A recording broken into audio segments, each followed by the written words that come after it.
Broadcasting from the business capital of the world, this is the Podcast Business News Network. Having any challenges with your pet? Want to communicate with your pet? Want to be really connected to your dog, your cat, or whatever you have? She can help you out with that. She's an author, a healer, and an animal communicator. And Vicki Draper joins us again. How you doing, Vicki? I am doing great. Thank you, Steve. How are you? I'm doing fine, doing well. Healingyouranimal.com is the website.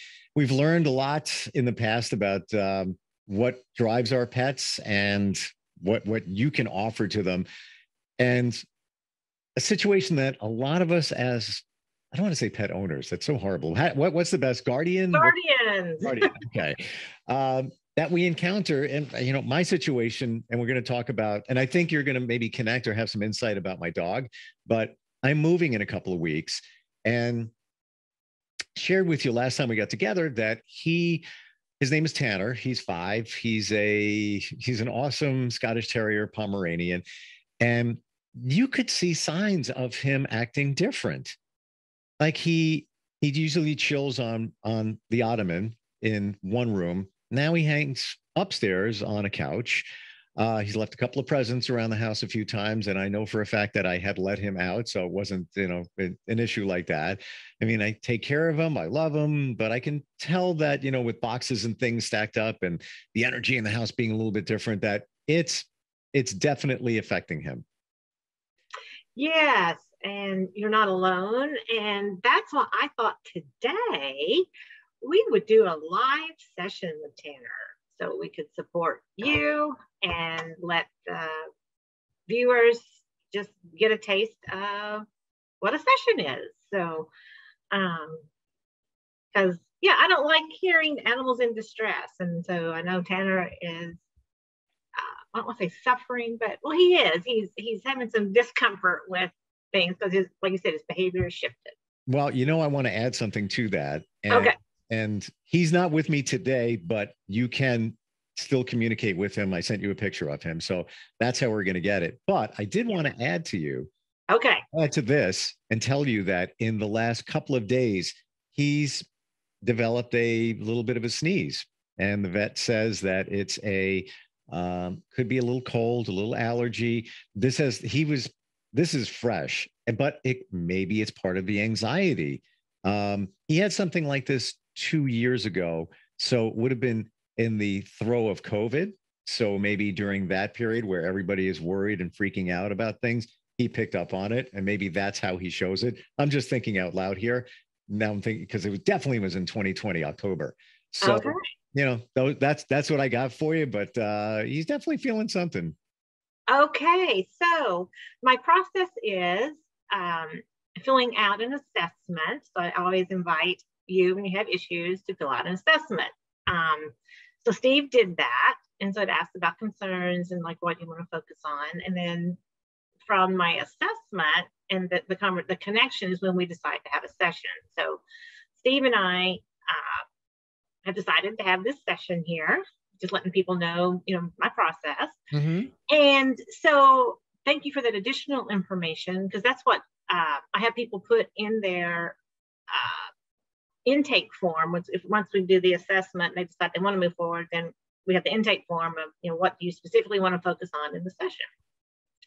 And so with Tanner, it does sound like stress maybe is affecting his immune system, which is very viable, but that may be part of it.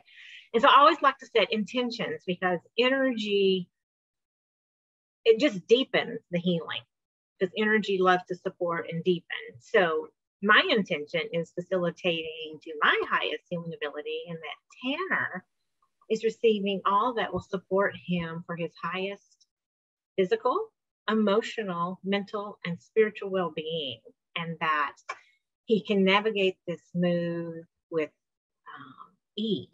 He can be calm and feel safe and navigate with ease and communicate clearly what's happening. I want to share with everybody, even before you dig in, if somebody's listening, watching, and we talk about energy healing, I had a Reiki session done, actually 2 in the last month, and always heard about it. Never really knew that much about it. I got to tell you that it was so beneficial. And since then, especially the one session, the first one, feel like a total chill feeling, a feeling of calm. And so and it was done virtually. I wasn't even connected with somebody at the moment. It was just a text. I'll begin at about 8 o'clock tonight. And I'm like, okay, didn't know what to expect. I actually felt things going on within my body, like from my toes to my head and then back down again. Felt, something here. And I tried to disconnect, wondering, is it this? Because my brain doing that because I know what's going on, but it wasn't. And after the session, I got text from the Reiki healer, and she told me things that no one else would really know unless you really know me. And that was my aha moment. This stuff works. It's real. So yes, you can do it for pets. And I just wanted to share that. Didn't want to take up a lot of time, but people can be skeptical. How's this lady Vicki going to connect with my dog? He's not even here. Yeah. You know who he is now because I sent you a picture and told you some stuff, but there we go.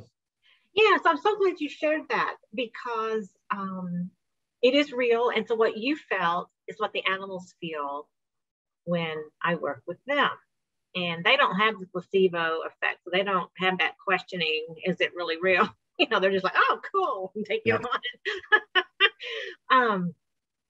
And right, I don't have to be present. And that's because I'm actually doing energy as I'm talking here. So Tanner is already being supported. That energy doesn't know time or space. So that's why I can connect here in Washington and you are in New York or New Jersey. Okay, New York. And Tanner is not even with you. So energetically, we are all connected at this time because I've set up a healing space for us, a container, so that you may hear me breathing like that because that's a nice release as he's releasing. And so that's how that works. And I know it's real because I've been doing it forever. And what's nice is when we're on Zoom and if Tanner was with you here, you'd be able to see live, kind of like you were feeling it happening live. You'd be able to see his reactions or responses to it. I should have set up a video. That would have been fun. We didn't think about that. Yeah, just onto another screen. All right, there he is. He's laying down. Whatever. I'll know. When I go home or in the next couple of days. How things play out. Exactly, and that's how with animals they can't verbally tell us like we do with people, but they show us with their behaviors. Yeah. And he's been, like I said, a little off, like his energy level just overall has been a little down. And I don't know if that's because he has the little cold. And really it's just, he's been sneezing. They call it a reverse sneeze where, dog goes like, Yeah. Yeah. It's very predominant in dogs that have like pugs because they're doesn't have that, but they develop that a lot. But so I mean, when you connect energetically with an animal like Tanner, are you feeling his energy? Do you see something? What do you get? Yeah, so I feel the imbalances in the body. So when I first connected with him, the base of his spine, which is his root chakra, was just way out of whack. It was, and then I'm logically going, well, that makes sense because his world is unsettled right now. And so working with getting him settled and calm with the unknown, and that's where the behavior will be less skittish or less apt to leave you presence. And so I set my intentions. Let me ask you, what would you like for Tanner to receive out of our connection here today? Less anxiety about the changes. The little cold to go away because I really feel it's all part of it. And now that I connected, the COVID year, there's no doubt in my mind. So he must exhibit that, or his immune system goes down when there's anxiety. And these two things kind of play in there. So, him to have a, more sense of calm and things to be, okay for him moving forward. Okay. And keep in mind that normally my sessions would be an hour. And so this is a mini session. Sure. However, he is responding really well. And is he asking for a treat? No, I know, funny. No, right now he is like energetically just lying there going, give it to me. he's taking it in. He is loving the Reiki. And so, yeah, he's just like a little sponge because his system has been a little, out of whack. Yep. So yeah, so right now he is just taking it in and just absorbing it and in heaven. Yeah.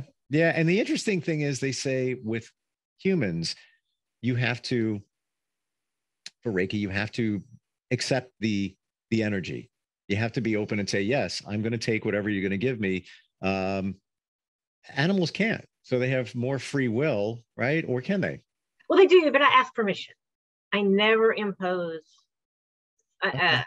something on an animal if they're not open for it. Gotcha. Yeah, so I do ask permission because I feel like that's important. And I also work locally out of a vet clinic. And so I ask permission whether it's distance, like now, and Tanner was open. And then, especially when they come into the vet clinic to have their healing session, they're used to coming into the vet, and the vets do what they have to do. They stick thermometers up their butts and, all these things, and they don't really get a say. So I let them know right off that I'm not going to do anything they don't want. I let them know it's up to them. I'm offering the energy. And that just really puts them at ease. And then I just have a visual of going to the vet and, when they have to take their temperature, I think we're so much more uncomfortable than the animal is. It's just, first thing you think is like, I'm sorry. Yeah. And so they don't really care. It's 2 seconds, done, finished, whatever. The other thing is my daughter wants to get a cat. Now you mentioned that. Okay. Cat's in the house. We're looking for she wants a Maine Coon or a Himalayan because her friend has one and she just loves them. And, we were looking and she really does want one. She wants one of her, it's hers. I saw her just, at a shelter, just like petting them and just really just loving the experience. So that's another thing that Tanner will have to adjust to potentially sometime soon. But there's another reason why you would want to use a animal communicator. I would assume that you could deliver that information as well, right? Oh, yes. Oh, yes. Very common. And it really helps create the harmony in the household. Yeah. Because they're not always welcome. I have some cat clients, Mishka and Niles, that Mishka was about a year old and they got a kitten for him because they thought he needed a playmate, and he rejected it. He was just so mad. And they, so the guardians were just beside themselves, and they tried all the things, they had heard to try. So then they worked with me. And so then explaining to Mishka and doing that balancing, now they run around, they play, but they thought they were going to have to rehome Niles at first because Mishka he was literally grumpy. I mean, he was just mad. Wow. So, yeah. So so that's why. So yeah, it does make a big difference when they get the healing support and the communication. So quick question, you being somebody very connected with animals, I'm trying to make a decision whether to get a kitten or a cat. And I know like when I'll see it, I'll know, my daughter's open to both. She actually said today, well, I really like to get a kitten. I'm like, all right, well, but my thinking is you'll know the animal better if it's a couple of years old. You'll know the temperament or what you're dealing with. But then I just had another thought. That's why somebody would consult you, because you would be the one to actually, I would assume, be able to tell what we're dealing with. Yes, yes, because it does. It all depends on the animals, but they each have personalities just like we do. And so the right temperament's important.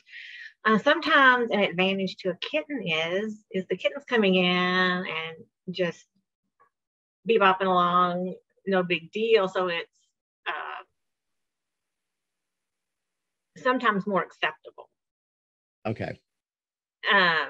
It's sometimes not, as we heard with, Michigan and Niles, but because that's what then, as everybody stands off and the kitten is, getting acclimated, then they can all watch the kitten play and kind of get used to it. And the kitten is kind of like just being a kitten. Yeah. And sometimes if they're older, they've already been rehomed, they've got a little baggage, and but you still have the same integrating process, but sometimes it'd be the kitten's normal. Yeah. And the kitten's going to grow up, so that's another adjustment. I mean, it's going to be a slow process, but the other animals, that was a kitten, that's not a kitten anymore. What happened there? Yeah, but they're used to it. They've kind of like grown through that together, really. Yeah. So are you feeling anything from Tanner at the moment? Well, right now he's a lot calmer. He's a lot more in his body, a lot more present. Instead of scared in his body, there's just a whole calm confidence that's come through for him. And right now I'm working on something that works at the core, and it also boosts the immune system for him. So that's helping the calming and the immune system all at the same time. And yeah, like I said, he's like a breath of fresh air, like nice. I could feel his distress when we were talking, and this is when I thought, let me just do this, because like I said, I hate knowing the animals are having trouble. And so I thought, well, this is a way that Tanner could get supported, and that we could educate people at the same time. Yeah. And it's funny that we sometimes are very in tune. Like, I saw him today, I looked at him and I could feel and I'm not looking for it. I could feel that he's trouble. I could see it. Like, I know it sounds stupid, but I could really see it in his eyes. And I was like, oh, I hope we can do something in terms of energy healing here. How long does it typically take after you do a session? You work with an animal, doing what we're doing, energy healing. Of course, this is the mini version of it. How long does it typically take for you to see a change? And then how long does it last? That depends. You're going to see immediately. Well, granted, you have a situation where things are still moving, that it may cause some stress. Mm-hmm. However, you've already been in tune with him being really stressed. So I'm hoping his behavior shows you immediately, like you said, that the parts you were seeing, he was just stressed, that he's looking calmer. Yeah. And well, look at it on the human, excuse me, on the human level. I'm stressed. Right. I'm moving. It's like, it's one of the, top 3 major thing in your life. Add another one onto that. And it's kind of a crazy time. But since I had that Reiki session, I feel better. Yeah, so I imagine with what you're throwing out there in terms of energy healing, that he's going to be so much better and calmer. Yes. And then by you doing it for you, you're actually helping him and your cats too. Because that's helping take that piece off that he would be reacting to. Right. Because he's going to pick up on the energy of the people in the house. Yeah. And so when is your actual move? Definitely in the next 2 weeks, 2 to 3 weeks. Okay. Because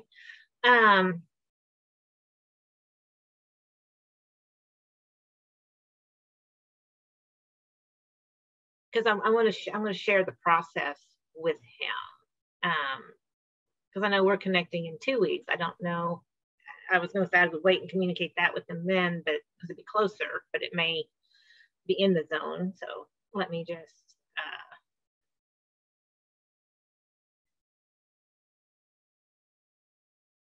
Okay, so I'm telling him what's happening with the move, or that you're moving. So like all the boxes are packing up and all of you are going to the new place. And then let me tell him it's out in the future, that this is what's building. And then, yeah, and then all of you, your whole pack is going together. Because that's what's important. That's what's important to him, is because you're his pack, I mean, the whole family. And it's like the whole pack is going together.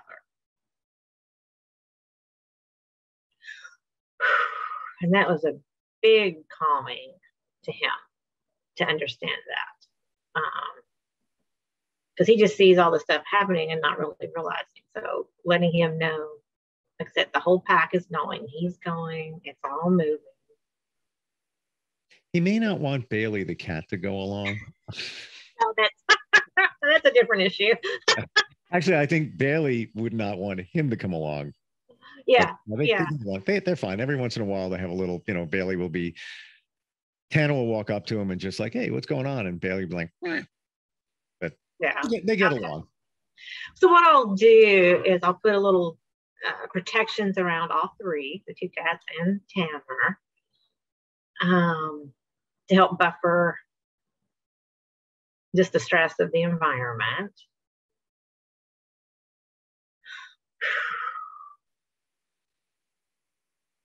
And then what I would recommend is like having some of his favorite things left out, and that be the last thing you pack. And then before he goes into the new place, have it positioned somewhere where he can claim it and feel safe. Because then it's like, oh, okay. Good point. Yeah. I would definitely do that, because that will help make the transition go smoother. Does he ever howl? Yeah. Okay, well, he just gave me a howl. So that's why I'm like, okay. I don't know why, but that was his he had that message.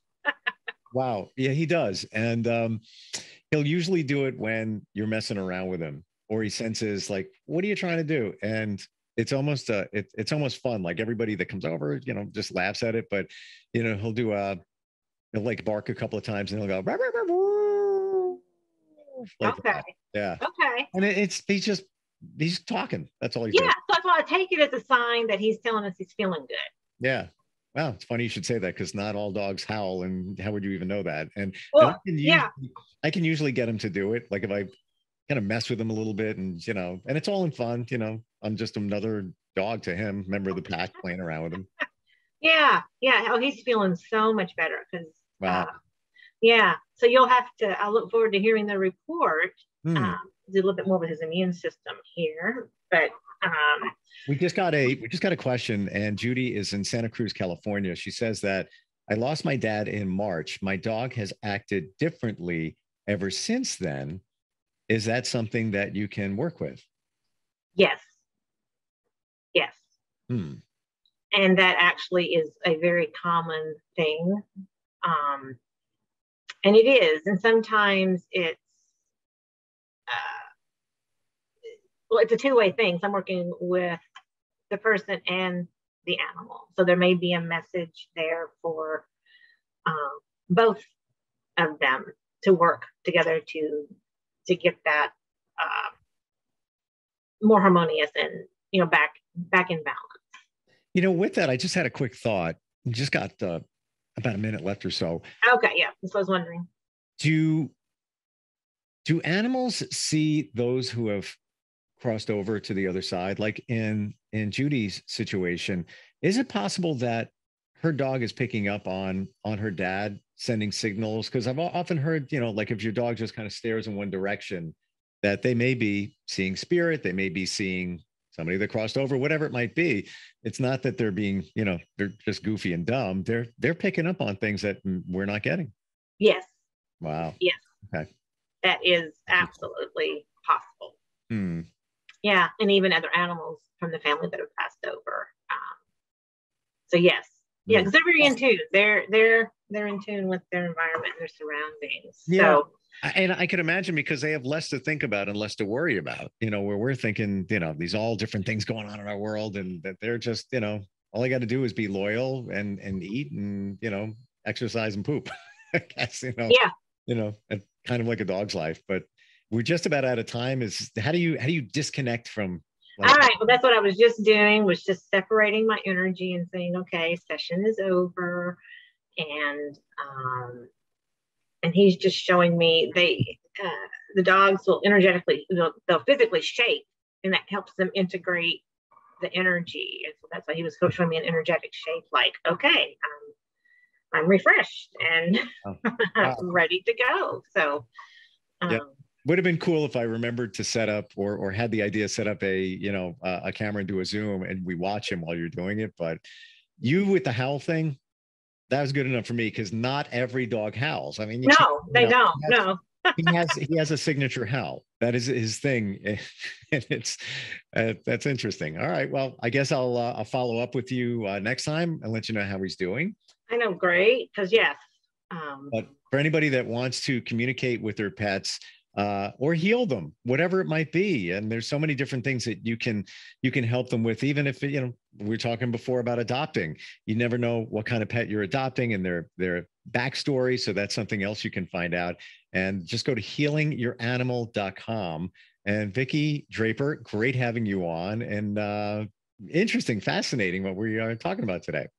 Yeah, and I'm so grateful. Thank you for allowing me to support Tanner, and because I know he's feeling better. So, and that's why I do what I do, because I really care. So yeah, and the passion shows. You've been doing this for decades, and I tell anybody, if you're thinking about it, go to the website. There's tons of videos on your website, tons of information. Of course, if you have a question, just reach out to Vicki. She's there. I mean, I filled out the form just like anybody else, and you got it right away. You replied. I sent the picture of Tanner. And so once again, thanks, and we'll catch up again sometime soon. All right. Take care. Are you looking for even more of the podcasts and hosts that you love? The Podcast Business News Network is proud to announce that you now have even more ways to listen live. Check out the MyTuner Radio, online radio box, and Simple Radio apps on iOS and Android, or find us online. Search for Business News Network on mytuner-radio.com, or search Podcast Business News Network on streama.com and onlineradiobox.com/US. Take your podcast on the go and don't miss a minute of the action.